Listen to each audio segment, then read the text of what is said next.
নমস্কার। আজকে 1 আগস্ট 2025। আমি একটা গ্রামে এসেছি।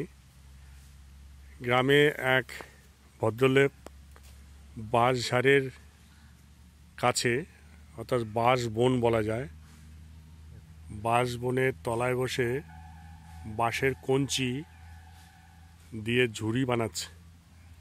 কিভাবে ঝুড়ি বানাচ্ছে সেটা আপনাদেরকে দেখাবো। ঝাঁঝুরি যেটা বলছে, উনি যেটা বলছেন সেটা হচ্ছে ঝাঁঝুরি। আর আমরা বাঁশঝাড়ের তলায় বসে আছি। এইগুলো হচ্ছে কঞ্চি। এইগুলো কঞ্চিগুলো কেটে এই যে বানাচ্ছেন। এই দেখুন, এর মধ্যে আবার বৃষ্টি নেমে গেল, তাই ভিডিওটা বেশিক্ষণের করতে পারবো না। এই ঝাঁঝুরিটা হবে এবং এটা বাজারে বিক্রি হবে। এগুলো কীরকম দাম আপনারা বিক্রি করেন? 50 টাকা করে বিক্রি করেন। হ্যাঁ, একটা বানাতে কত সময় লাগে?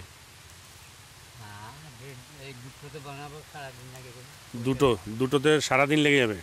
তাহলে দুটো সারাদিন লাগবে, মানে একদিনে 100 টাকা মজুরি। তো 100 টাকার মজুরিতে এরা এই বানাবে, বানিয়ে বিক্রি করবে। তাহলে ভাবুন আপনারা যে 100 টাকায় কি একটা সংসার চলে?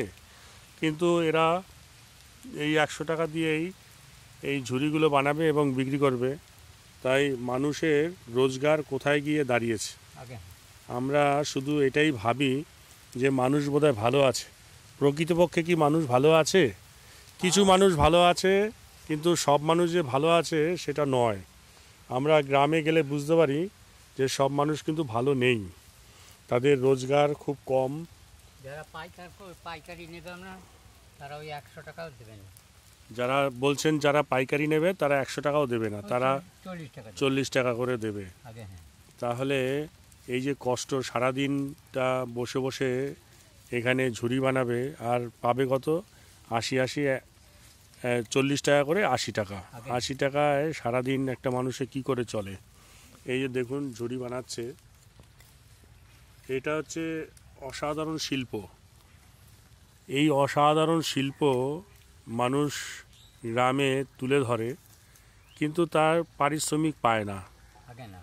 তাহলে পারিশ্রমিক যদি সে না পায় তাহলে তার সংসার কি করে চলবে? তা আমরা মনে মনে ভাবি যে মানুষ বোধহয় খুব ভালোই আছে, কিন্তু প্রকৃতপক্ষে খুব ভালো নেই। সরকার থেকে দেয় চাল টাল বলে করে এই বুনছে, দেখুন যায় না এই পর্যন্ত।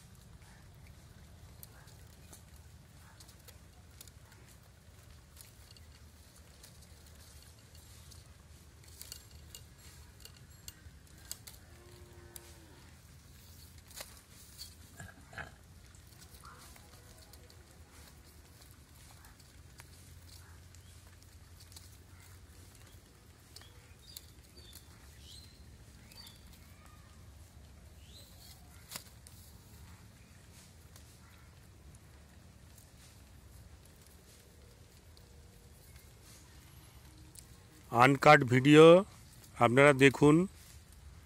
আমি বলছি না যে সাবস্ক্রাইব করুন বা শেয়ার বা লাইক করুন, আপনাদের যেটা ভালো লাগবে সেটা করবেন। শুধু আমি ভিডিও তুলে ধরছি, আপনারা শুধু দেখুন।